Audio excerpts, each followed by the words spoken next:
Lepo pozdravljeni, lep pozdrav vsem skupaj. Tule se lahko kar sedete tudi po stopnicah.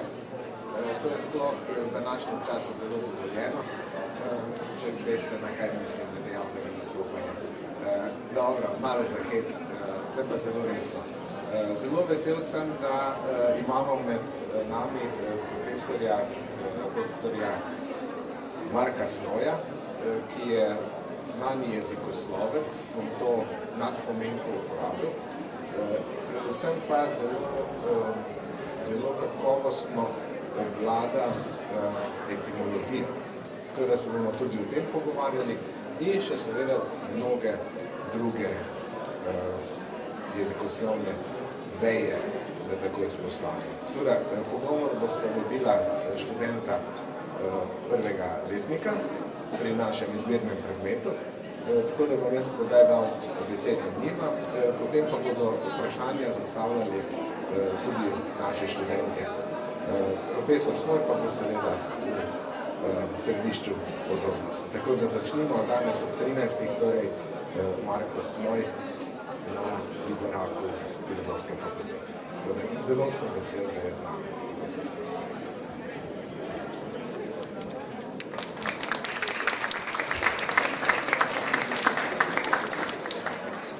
Spoštovane kolegice in spoštovani kolegi, današnji gost je akademik Marko Snoj, rojen leta 1959, slovenski jezikoslovec, specialist za etimologijo, imenoslovje, naglasoslovje, besedoslovje, zgodovino slovenskega jezika in slovaropisje. Njegovo raziskovalno delo zajema predvsem etimologijo slovenskih pisnih imen ter priimkov s posebnim poudarkom na jeziku 17. in 18. stoletja. Na oddelku za leksikologijo je bil akademik Snoj pri izdaji elektronskega slovarja slovenskega knjižnega jezika zadolžen za redakcijo medmetov, trenutno pa zaključuje slovar prav teh. Na Filozofski fakulteti Univerze v Ljubljani pa predava predmeta Indoevropska primerjalna slovnica, akcent in prevoj ter uvod v etimološko metodo in študij virov. Med njegove pomembnejše publikacije spadajo slovenski etimološki slovar slovenskih zemljepisnih imen, slovar jezika Janeza Svetokriškega, ESSKJ od leta 2016 dalje. Njegovo delo zajema tudi albanistiko, med drugim kratko albansko slovnico in Rückläufiges Wörterbuch der albanische Sprache. Akademik Snoj je prejemnik številnih priznanj, med drugim zlatega znaka ZRC SAZU, nagrade ustanove Patra Stanislava Škrabca za posebne dosežke na področju slovenističnega jezikoslovja in Zoisove nagrade za vrhunske dosežke na področju slovenskega jezika. V današnjem intervjuju se bomo pogovarjali o akademikovih raziskovalnih področjih, o vprašanjih etimologije izbranih besed, njegovih slovaropisnih projektih ter o sodobnem stanju slovenskega jezika in slovaropisja. Akademik Marko Snoj, lepo pozdravljeni. Dober dan in hvala lepa za ta lep uvod. Zdaj pa pričakujem vajna vprašanja in potem karkoli bo že sledilo. Pustimo se preseneti. Torej, v našem pogovoru se bomo osredotočali predvsem na etimologijo, na medmetni sistem slovenskega jezika ter specifično v medmetu Kos ter njegovi povezavi z priimkom Kosovel. Dotaknili se bomo jezikovne politike ter tudi akademikovih kasnejših publikacij. Torej predlagam, da se najprej osredotočimo na temo etimologije in sicer prvo vprašanje, ki ga imamo za vas pripravljenega, je, kaj točno za vas pomeni etimologija? Etimologija? Ja, torej po starodavnih predstavah je to spoznanje tistega pravega pomena besed. Etimos v grščini pomeni pravi, resničen, logija je pač beseda o tem, beseda o pravem resničnem. Kar pomeni, da vsaka beseda ima svoj prvotni pomen in ko ugotovimo prvotni pomen, je to njena etimologija. Seveda tega ne ugibamo, kajti etimologija ni veščina ugibanja, ampak je eksaktna jezikoslovna panoga, ki s pomočjo primerjalnega jezikoslovja odkriva, kakšne so bile besede nekoč v preteklosti, predno so bile zapisane, in ko jih sledimo toliko daleč v preteklost, da jo lahko razgradimo na morfeme, torej na osnovne sestavne dele, kot so koren, pripona, predpona in kar je še takega, potem te sestavne dele seštejemo skupaj, lepo matematično, in dobimo prvotni pomen besede. To je etimologija. No, potem predlagam, da se na nadaljna vprašanja, da se postavi kolegi iz publike. Hvala. Mene pa zanima, če bi nam lahko razložili etimološki razvoj besede kos. Aha, torej kos seveda ni ena beseda, ne? Kos so v slovenščini recimo vsaj dve besedi, tako na hitro. Ne, tri seveda. Ena je kos kruha, recimo, kos česarkoli že, torej v pomenu del. Tega jaz celo naglašujem z kultom, čeprav noben slovar tega ne prinaša. 5 kosov, ne? 2 kosa, 5 kosov. Ločim od tega, če rečem 2 kosa, 5 kosov. To so pa ptiči, ki mi po vrtu zalešarijo. To sta torej že dve besedi. Tretja je pa povedkovnik, sem komu kos.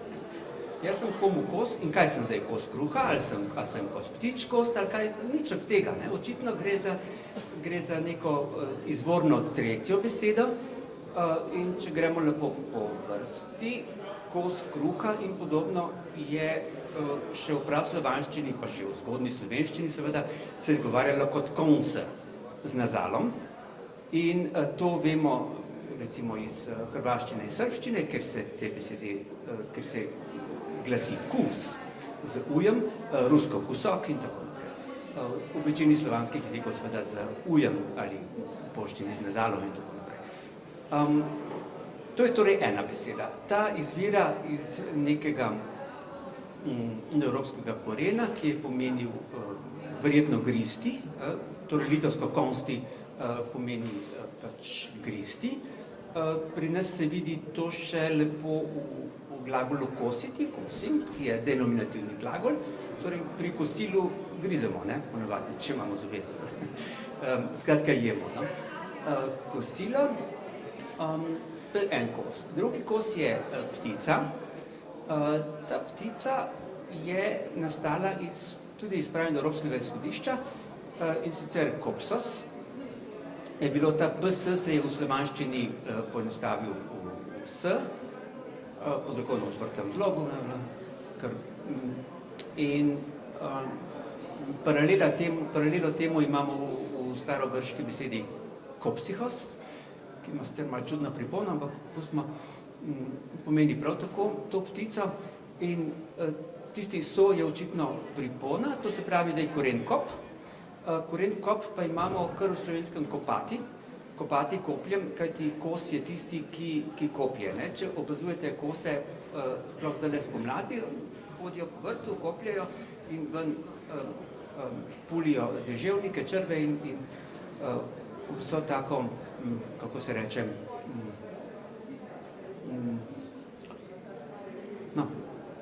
golazen, bom rekel golazen, malo golazen, s katero se preživljajo, kajti kosi so izraziti mesojedci med pticami. To je torej druga beseda, kos. In tretja je, da sem komu kos, to se pravi, da sem komu raven, bi rekli tudi včasih.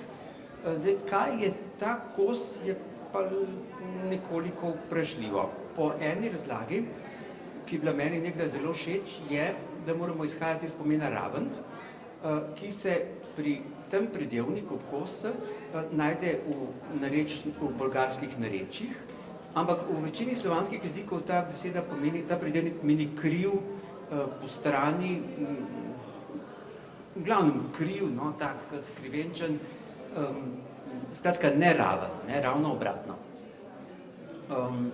In po drugi razlagi pa prav tako izhajamo iz tega pridevnika, kajti treba je vedeti, da tukaj je pa pravi o, ne pa nazal. To se kaže v drugih slovanskih jezikih, kjer je posod o na tem mestu, nikoli u, oziroma nikoli refleks nazala. Da ta kos, lahko bi izhajali iz pomena zvit, torej premeten, zvit, in če sem komu kos, pomeni, da sem ga prelisičil nekako, ne? Da sem bil bolj zvit od njega in sem mu kos. To sta dve možnosti, v obeh primerih pa izhajamo iz pridevnika kos, ki pomeni pač zvit, no? Ne zvit, po strani, tak, ki je po strani, ne? Tak, ki ni raven. To bi bile 3 besede kos, niso pa to niti še vse v slovenščini. Če recimo pogledamo, da je kos lahko korenski morfem, ne? Torej ne več sama beseda, ampak kot korenski morfem, imamo ta korenski morfem 4. zdaj po vrsti, imamo besedi kosa. Kosa izvira iz nekega indoevropskega korena, ki je pomenil rezati, striči. Imamo ga v staroindijskem šasti, ki pomeni točno to, rezati, šasati, potem zvedeni glagol. To je 4. In 5. imamo pa v besedi kosem, kosmič, potem naprej, ne? Je manjšalnica od kosem. Ta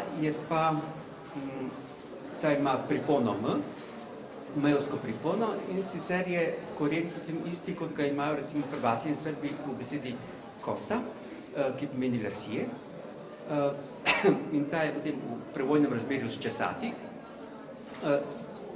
Ta pa ima tudi sorodstvo v baltskih jezikih, kot kasa, recimo je čoplas v baltščini, sicer je pa beseda sorodna z germansko, ki pomeni lasje, torej, če poenostavim z današnjo angleško hair in nemško haar, ki se je razvilo iz koso, skratka, po germanskih fonetičnih zakonitostih. Torej, 5 takih morfemov imamo.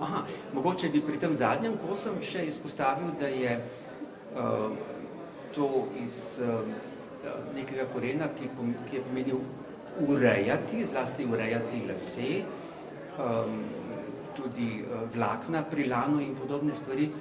In urejenost je v stari grščini kosmos.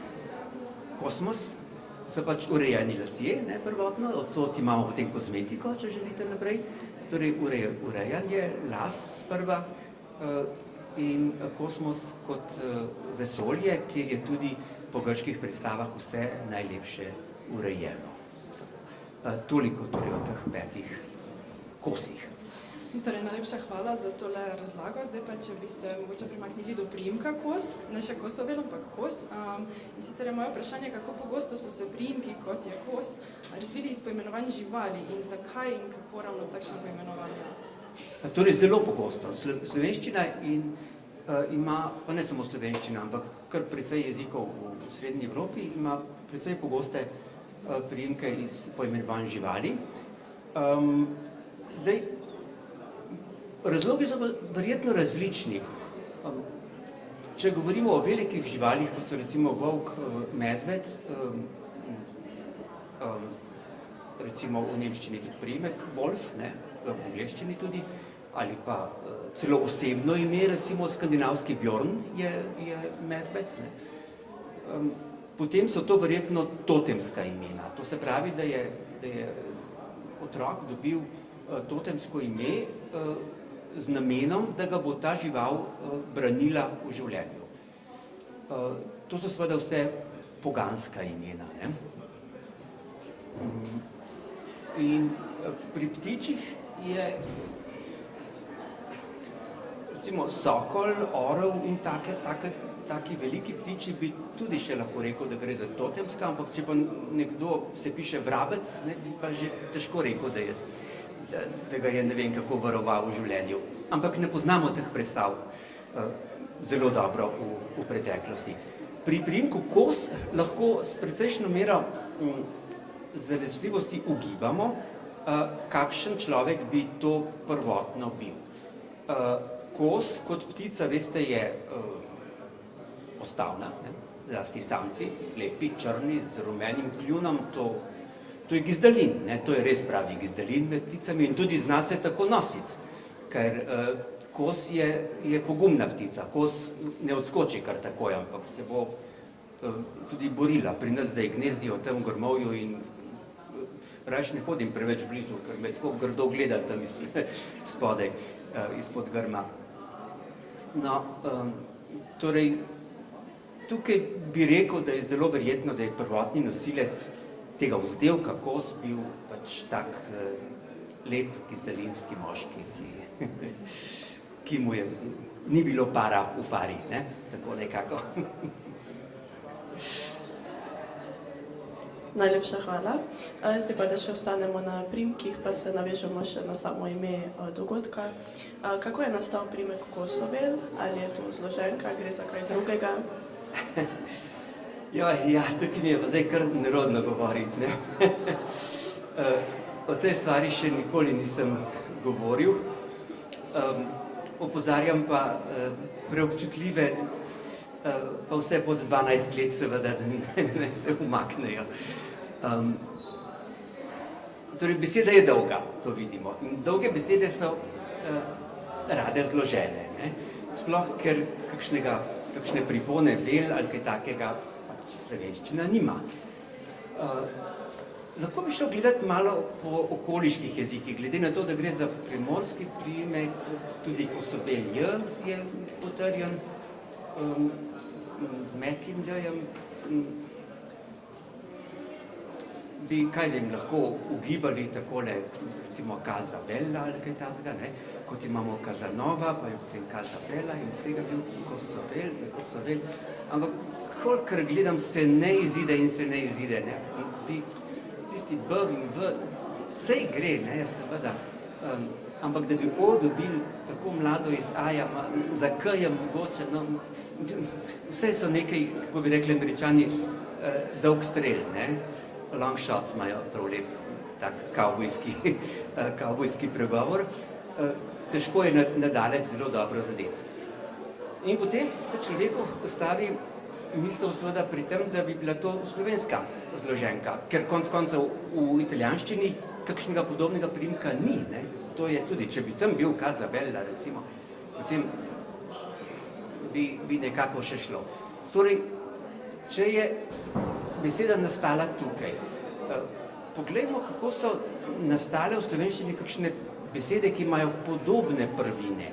In prva, ki sicer pride na misel, je kosorep. Kosorep je danes malo zastarela beseda, je pa ljudska in pomeni zlasti v psih, recimo z odsekanim repom. To se pravi, tisti, ki ima odsekan rep, in temu se v hrvaščini reče kusorep je tudi.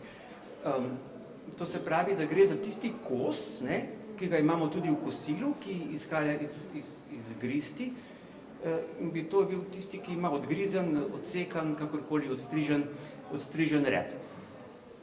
Ja, to je ena možnost. Ampak jaz se bom majčkeno bolj ogrel za drugo, kjer imamo eno podobno zloženko, oziroma zloženko istega tipa, to so posesivne zloženke, ki ga imamo v pridevniku kosozob. Kosozob navaja preteršnik, sicer samo poverjavca, ampak vendarle očitno je bila to slovenska beseda, pomeni pa tak, ki ima krive zobe, krivoraščene zobe. To se pravi, da imamo zdaj zloženko, v kateri je prvi člen pridevnik, kos, ki pomeni kriv, stranski, tisti, ki smo ga prej imenovali, videli že v povedkovniku kos, ampak tokrat v prvotnem pomenu, torej kriv. Drugi, če imamo kosozob, to je tako kot gologlav, prvi člen mora biti pridevnik, drugi pa samostalnik. In drugi je pa zdaj nek vel, kaj bi ta vel bil, dajmo če mečkam naokrog, da ne bom tako naravnost, poglejmo, kaj je kosobrin. Kosobrin je na Gorenjskem vzdevek takemu nerodnemu fantu ali pa sploh človeku. Skratka, enemu nerodnežu. In kaj je s tem nerodnežem narobe? pa ugotovimo, ko najdemo sekundarni pomen besede brin. Brin v gorenjščini pomeni tudi penis. To se pravi, da je kosobrin tisti, ki ima kriv po strani, karkoli že, tisto, kar je drugi člen zloženke. No, zdaj smo že na tistem, kjer ne priporočam tistim od manj od 12 let. Kosovel bi bil pa lahko zelo podobna zbadljivka, to so prvotne zbadljivke. Kosovel bi lahko bil, tisti vel bi lahko bila nemška sposojenka Vela, ki v tem primeru potem ni tako zelo mlada, kot smo mislili, da je, pomeni pa os, drog, štanga po domače. To se pravi, gre za pomensko motivacijo, ki je spet točno taka, nekdo, ki ima krivo štango. To je bilo zelo kavarniško, no. Ob pivu bi pasalo bolj kot v akademskem okolju, gledajte, ampak življenje prinese in odnese vse, tako da ne se pustiti pohujšati, prosim, od etimologije, ker ta poskuša samo resnico dobiti. Resnica je pa včasih tudi malo nespodobna. Hvala lepa. Če se mogoče zdaj premaknemo od etimologije in sicer na jezikovno politiko, katere so, če so, pomanjkljivosti pravopisa 8.0? Preveč, da bi zdaj o tem govoril, gledajte. To pa lahko naredim celodnevno predavanje. No, če jih izpostavite, mogoče katero, po vašem mnenju. Zakaj bi se moral aspirin pisati z veliko začetnico? Jaz vem, zakaj. Zaradi tega, ker tako hoče mednarodni kapital. To se pravi, zdaj se bomo mi uklanjali mednarodnemu kapitalu. Jaz kot predstojnik Inštituta za slovenski jezik sem dobil zelo jezno pismo iz odvetniške pisarne Petoševič and Company, ki domuje tudi v Ljubljani, češ, da moramo aspirin pisati z veliko, za njim napisati R nadpisani in ga ne smemo sklanjati. Vzemi 2 aspirin in pojdi domov. Tako je bilo. No, to je bila zelo resna grožnja, da mi pač ne smemo uslovarjati besede, kot da se sklanja, Bog ne dej delati iz teh besed kakšno tvorjenko, recimo ista firma je tudi za teflon. Teflonski se ne sme uporabljati, samo teflon in to z veliko začetnico in samo za tiste izdelke, ki imajo dejansko teflon, ne pa kakšne ponaredke. Kaj še takega? Skratka, mi smo se potem v drugi izdaji SSKJ odločili, da nekaterih besed ne bomo uslovarjali, med drugim tudi teflona ne, ker ga nismo smeli, ker bi sicer tvegali tožbo. Pač pa je v zakonu možnost, v naši zakonodaji možnost, da lahko uslovarjamo take stvari tudi z malo začetnico, če nekje povemo, da gre za zaščiteno blagovno znamko in to se da povedati v etimološki osvetlitvi. Torej v SSKJ in posod drugje bi lahko to povedali v etimološki osvetlitvi, češ da to izhaja iz blagovne znamke, bla, bla, bla in tako naprej. To bi do neke mere še šlo, ampak novi pravopis, predlog novega pravopisa, pa pravi, da se ne samo blagovne znamke pišejo z veliko začetnico, ampak tudi izdelki, ki so enako pojmenovani kot blagovne znamke. To je pa seveda hud problem, ker tukaj pa pridemo do tega, da vzamemo 2 aspirina. Z veliko začetnico, seveda. Jaz razumem, da je blagovna znamka zaščitena. Blagovna znamka je zaščitena, aspirin, teflon so zaščitene blagovne znamke in če so zaščiteni z veliko začetnico, jih moramo pač pisati z veliko začetnico. Ampak blagovno znamko, če jaz pojem aspirin, ker me boli glava, nisem pojedel blagovne znamke, lepo vas prosim, ampak sem pojedel izdelek in izdelek bomo pa ja pisali z malo začetnico. Tako kot smo pisali, kaj vem, ali pišemo, jaz vozim Toyoto z malo začetnico. Tovarna Toyota je pa na Japonskem. Hvala lepa. Ali mislite, da je z jezikovno politiko mogoče omejiti nekatere anglizme v govorici mladih? Ne. Mislim, da nimam kaj govoriti več. Z jezikovno politiko tega ne bo. Vsak, torej, govorica mladih je v svoji osnovi slang, ne? In slang mora živeti tako, kot živi. Lepo prosim, ne vtikajte se v slang. To bi se osmešili. Kaj pa menite o odločitvi medijske hiše RTV glede rabe ženskih priimkov, kot je denimo sklanjanje priimka Kovač po tretji ženski sklanjatvi? Aha, torej tukaj ne gre za sklanjanje po tretji ženski sklanjatvi, v tem je težava, ne? Tukaj gre za nesklanjanje, to je razlika. Mi moramo razlikovati med dvema slovničnima pojavoma, in sicer sklonljivost z ničtimi sklanjatvami, kot je recimo tretja ženska sklanjatev, Carmen, Carmen, Carmen, pri Carmen, Carmen, ali pa nesklonljivost. Nesklonljivost je pa tisto, ko se pač neka beseda recimo pojavi kot desni samostalniški prilastek in kot desni samostalniški prilastek se ne sklanja, če pod določenimi pogoji, bom rekel, ne bom kompliciral zdaj. Kdaj? Kot je recimo gora Triglav. Gora Triglav, gore Triglav, gori Triglav, pri gori, na goro Triglav, pri gori Triglav, z goro Triglav. Ne boste zdaj rekli, da sem Triglav sklanjal z ničtimi končnicami. Ne, nisem ga sklanjal. Nisem ga pa sklanjal zato ne, ker je v funkciji desnega samostalniškega prilastka, ki je po definiciji, mislim, ki je neujemalni, ne? In s tem ni seveda čisto nič narobe.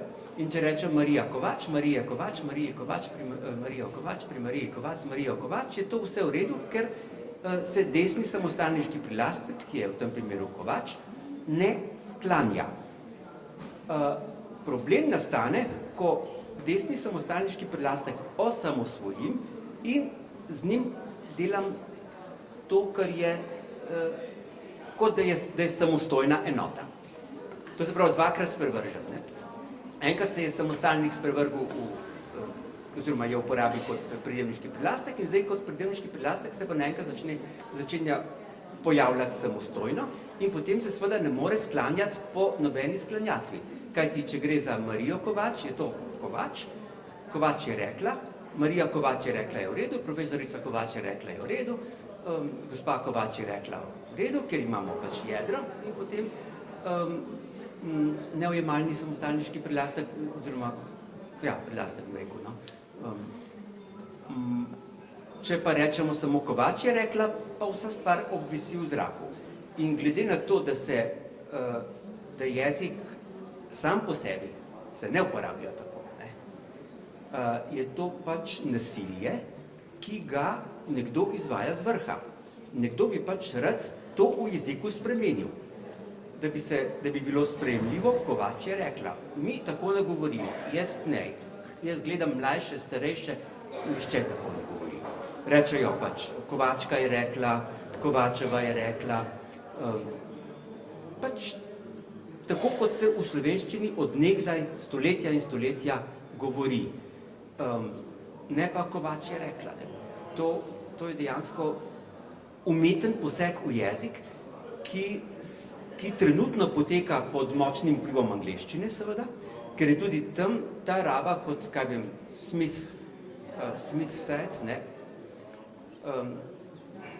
bolj pogosta, kot je bila nekdaj. Nekdaj so bolj rekli, Mrs. Smith said, ali karkoli, ne.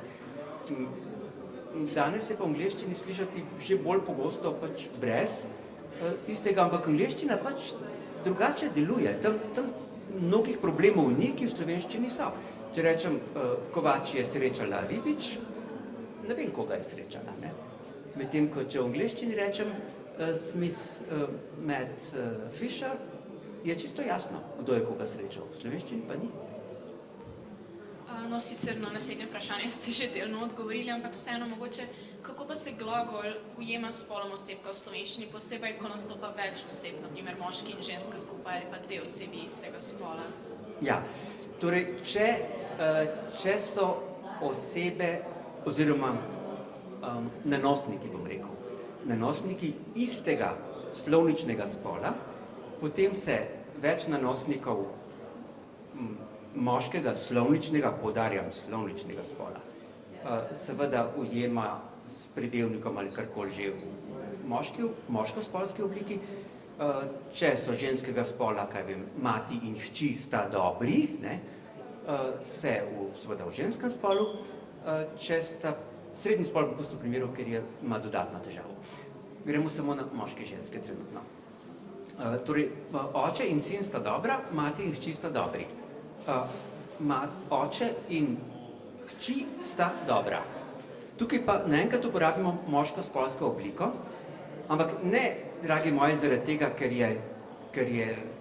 bi bili to neki patriarhalni vzorci sive, črne preteklosti in tako naprej, ampak preprosto zaradi tega, ker moškega spola v jeziku ni. V jeziku obstaja samo ženski slovnični spol, ki se ujema kolikor toliko ujema z naravnim spolom.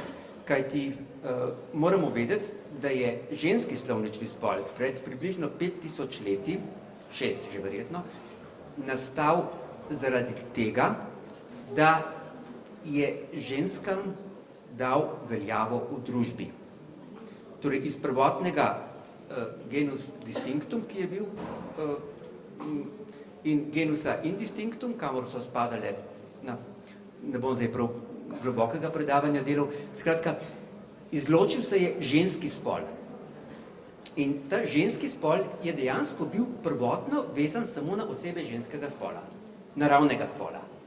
Konkretno recimo beseda za vdovo se je razvila iz besede, ki je prej pomenila vdovstvo, vaše vdovstvo.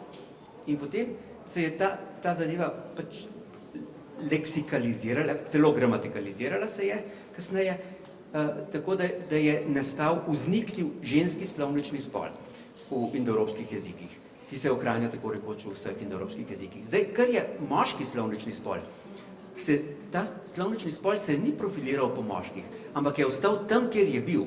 To se pravi, ostanek nekdanjega živega spola je moški spol. Zato je moški spol sposoben absorbirati vse druge slovnične spole, ne da bi kdo čutil kakšno škodo pri tem. Če rečemo, oče in hči sta dobra, tako je v vseh indoevropskih jezikih, da je v tem primeru se uporabi moško-spolska oblika, ki dejansko ni moška, ampak je skupna. Problem je tukaj v terminologiji. Mi ne bi smeli reči temu moški spol, slovnični spol, ampak bi morali reči skupni slovnični spol, ali pa vključujoči slovnični spol, ali pa privzeti slovnični spol, karkoli, samo ne moški, ker dejansko ni moški, ker je samo ostanek tistega, kar je bil nekdaj. Da je stvar zares bizarna, vam bom pokazal na primeru. Če rečem, 2 kravi sta se pasli, sem uporabil pasli v žensko-spolski obliki. Če rečem, 2 teleti sta se pasli, sem uporabil pasli v srednjespolski obliki dvojine. Če pa rečem, krava in tele sta se pasla, kot bi rekel, ne pasli, sem pa uporabil tako imenovano moško-spolsko obliko. To se pravi, nobenega moškega pa vendarle uporabljamo moško-spolsko obliko. Tako da, prosim lepo, jaz sem sicer feminist, ampak če bi bil mačist, bi se v življenju zavzemal za to, da bi tudi moški imeli svoj spol slovnični, pa ga nimamo. Hvala lepa. Sedaj pa, če se obrnemo še k vaši publikaciji in specifično pasjemu slovarju. Zakaj ste se ravno odločili napisati slovar ravno na to temo? Torej, to je kriva moja žena. Moja žena je rekla, pa daj ti čisto za vsake stvari narediš slovar, pa ga daj še iz psov. Pa sem ga, kaj še drugega narediti. No, slovar pasjih imen, mi živimo s psi od nekdaj, In kaj je bilo treba narediti? Najprej je bilo treba dobiti vsa pasja imena, oziroma imena vseh psov, bom rekel, v Sloveniji, mislim, da nekaj čez okrog 300 000, da je psov. No, in ko sem dobil vsa ta imena iz centralnega registra domačih živali, smešnjava, tisto gledal, to se ne bo dalo nič. No, ampak ko človek tisto češe, pa 5-krat češe, pa 10-krat, pa 100-krat, potem se je ven izcimilo, da je dejansko pasjih imen tam okrog 19 000, kjer je več ponovljenih ali pa so različno zapisani, ne. Kaj vem, imate recimo tipično slovensko pasje ime Johnny, ne. In to ime se piše mislim, da na 19 načinov. Med drugim tudi z Dž-jem hrvaškim spredaj, enim N-jem in Y-om na koncu. Tako da vse možnosti so. To je tam vse navedeno v slovarju pasjih imen. Seveda je pa tisto, kar je mogoče bolj pomembno, ali pa no, vsaj toliko, je pa prvi del tega slovarja,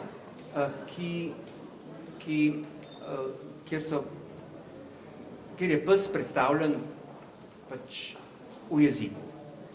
Najprej beseda pes, tudi odkot izvira seveda, vsi sinonimi do kuzle, kučke in tako naprej, pa še po slovanskih jezikih, pa kako psi lajajo po raznih jezikih, pa potem to je pes v eni besedi, recimo, potem imamo poglavje pes v več besedah, kjer so vsi meni znani frazemi navedeni, frazemi v zvezi s psom in pasjimi rečmi. Nekateri so etimološko osvetljeni. Recimo, a poznate frazem, da komu kuzla v rit skače? Poznate, ne? Da ga že čas priganja. Veste, iz česa to izvira? Ne iz prave kuzle, ne, psice, ampak tista torba, ki jo imajo, ne vem, železničarji verjetno še vedno, ko imajo tistemu se reče kuzla, ne. In zdaj železničar, ki je zjutraj tekel na vlak, mu je takole, ne, skakala v rit in zato se reče, da je komu kuzla v rit skakala, ker je železničar pač vedno tekel na vlak. Ali pa pasje bombice poznate, ne? Pasje bombice so, odkot to izvira, tam na začetku 20. stoletja je v Nemčiji neka, danes bi rekli, spletna trgovina, takrat je bila kataloška, po katalogu so prodajali razne izdelke in so prodajali tudi pasje bombice, Hundsbomben, so prodajali kolesarjem. Kajti kolesarji, ki so takrat kolesarili po Nemčiji in so šli skozi vas, psi niso bili navajeni na kolesarja, so se seveda zaganjali za njimi, ne.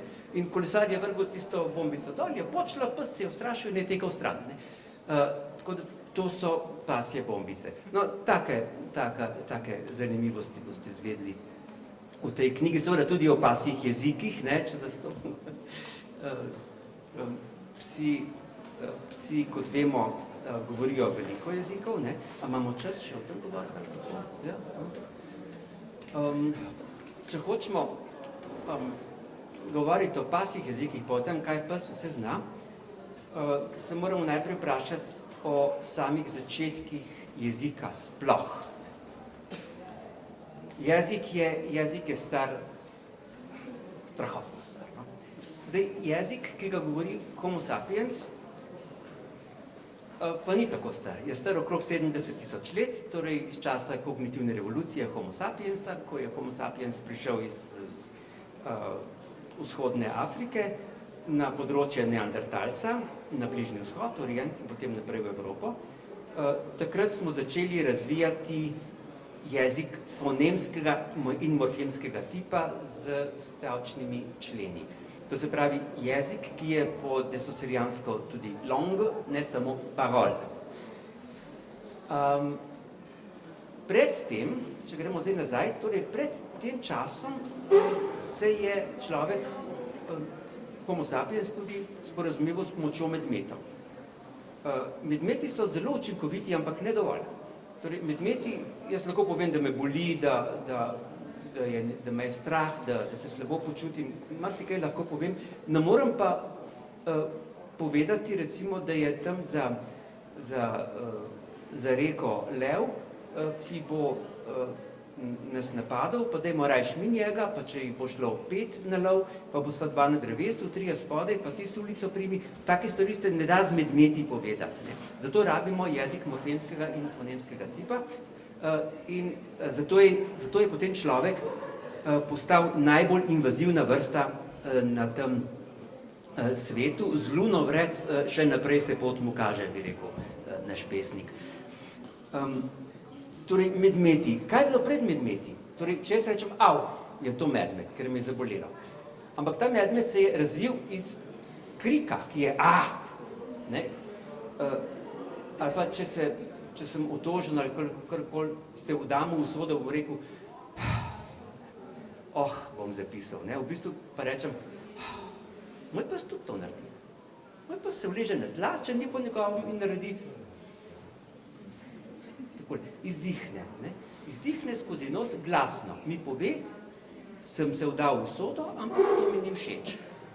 To so vzdihlaji, kriki in podobne stvari, ki so predmedmetno izražanje.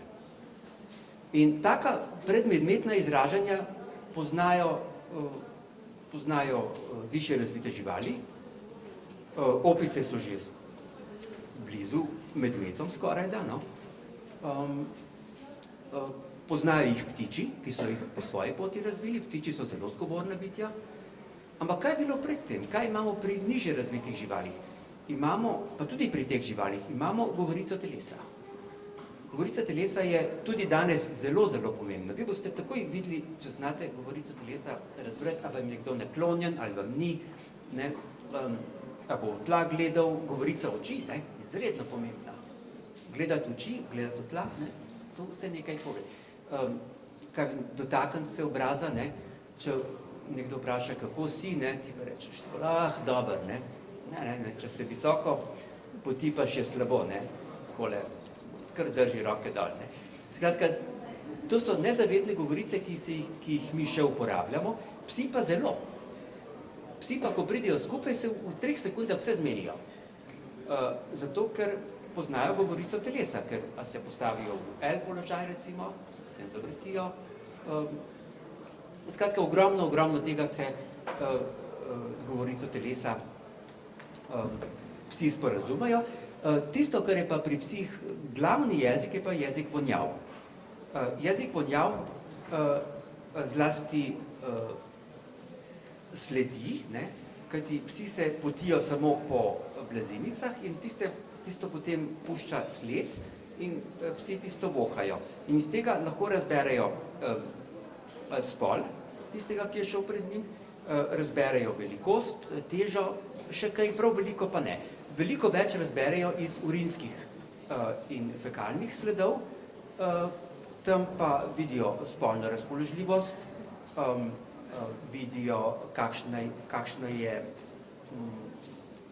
v kateri stopnji v hierarhiji je določen osebek, skratka vedo, ali se ga morajo rajši izogniti, ali ga hočejo srečati. Skratka, v tem zapisu, ki traja potem, recimo v sledeh v suhem vremenu še lahko nekaj ur, urinski sledovi pa trajajo tako rekoč do dežja, ali pa če kdo napiše kaj čez, kakšen drug pes spet s svojim urinskim zapisom,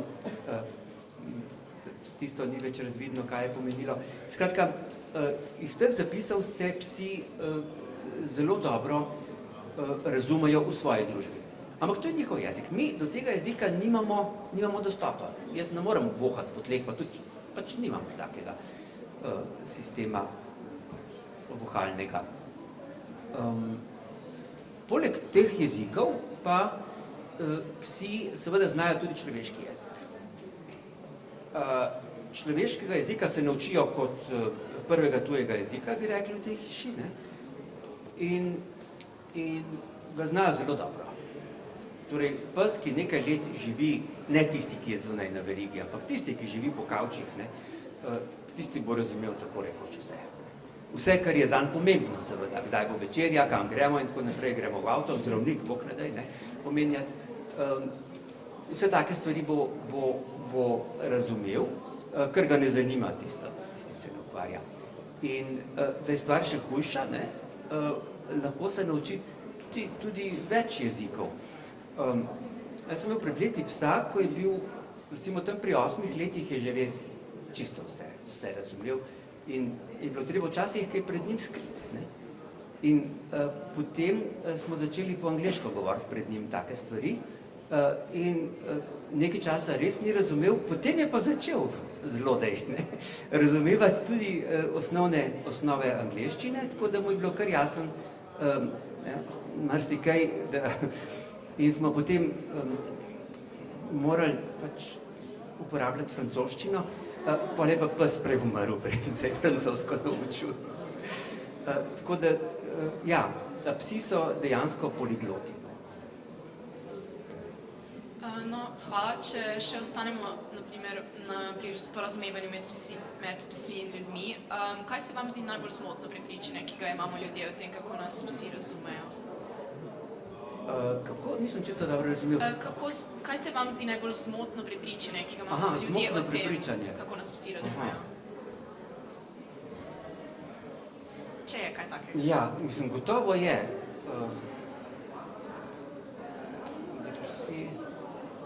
Ampak ne vem, se tisti, ki živimo s psi, tisti pravzaprav kar vemo, ne? Kako? Ja, ne. Razumejo več, razumejo smisel stavkov, ne? Zdaj, jaz ne bom čist trdil, ker recimo osnovni besednjak, ne? Zdaj, eno je tisto, ker mi komuniciramo s psom. Ne? Mi mu ne govorimo filozofskih resnic, ne? In tudi zlepa mu ne rečemo, danes gremo pa k zdravniku, veš, se ne bo bolela, sam piki so boš dobil, pa tako naprej. Ne, on to prisluškuje pri drugih, ne, če se ljudje med sabo pogovarjamo. Tisti osnovni besednjak, ne, ki ga pa zares dobro razume, zares dobro, tisto je, recimo, tisto so v glavnem ukazi. To so pravzaprav medmeti. Če dobro pomislimo, psi, vse, kar mu rečem, direktno je medmed. Lahko je seveda velevnik, ampak velevnik je v svojem bistvu medmed. Ne? To morate vedeti, ker velevnik je v svoji osnovi glagolska oblika brez končnic. Kaj je to? Samo osnova. To je neslavanski velevnik, indoevropski. Torej, lezi, sedi, poleg.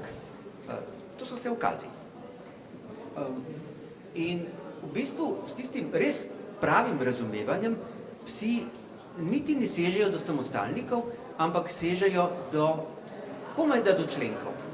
Še je pravzaprav skoraj da edini členek, ki ga pes zelo dobro razume. Vse ostalo potem pes razume nekako bolj približno in razume tudi iz situacije. Ne samo iz besed, ampak on vidi, kaj greš po ključe od avta, vzameš skledo ali karkoli, nekaj, on povezuje te stvari, ne? Ni to samo zgolj jezikovno sporazumevanje, ampak vse ima svojo podporo v raznih znakovnih jezikih, bi rekel pes, v govorici telesa, v govorici oči, v govorici vonjav, v jeziku vonjav. Če se kaj kuha, bo vedel, ali je zanj ali za koga drugega, ker konkretno pri nas, če zadiši po mesu, pa sve, da bo samo on to jedel, ker nihče drug mesa ne je. No, toliko bi jaz rekel. Seveda ne smemo zdaj reči, da je pes tako mogočen, da vse razume.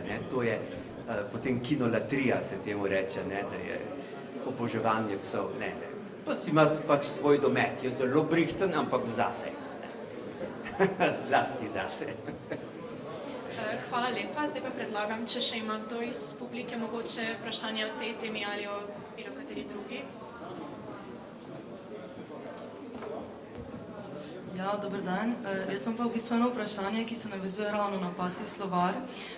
V bistvu konkretno zdaj ste razlagali zelo dosti o medmetih in me v bistvu zanima, kako to, da slovenščina ni razvila več različnih medmetov za posnemanje lajanja, medtem ko so jih recimo drugi jeziki razvili. Slovenščina pa ima samo enega, torej, ja. Ja, torej, najprej ni res, da ima samo enega, ampak eden je prevladal, ne? Eden je prevladal, to je ta hov, ne, ki pravzaprav sploh ni s tem našim h-jem, ne, ampak je hov, ne, je drug malo nižje dol, ne, pripornik.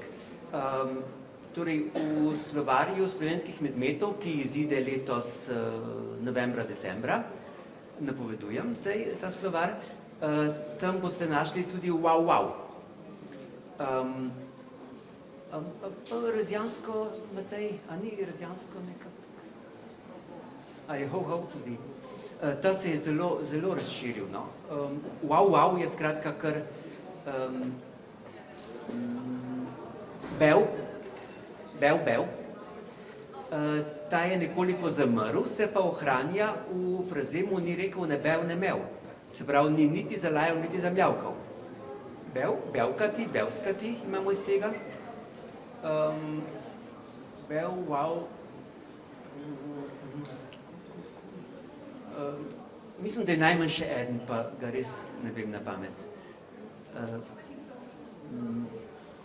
Ne gre niti toliko za različne vrste lajanja, ne? Ampak vsi so nekako čisto isti, imajo enak pomen. So bili pa prvotno regionalno različni, ne? In časovno seveda. Hvala, še mogoče kdo kakšno vprašanje? No, potem pa se vam zahvaljujem.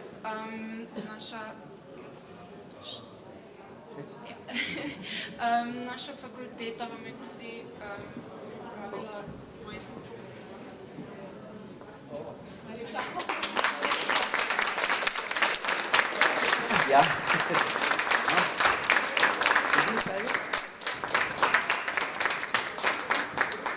Ne vem, jaz nikoli ne vem, kaj v kateri kulturi velja, ali se darilo takoj pogleda ali ne, jaz ga vedno pogledam. Pravica biti slišan, bravo, in pa liber akcija akademske knjige. Najlepša hvala, Bog pridu prišlo.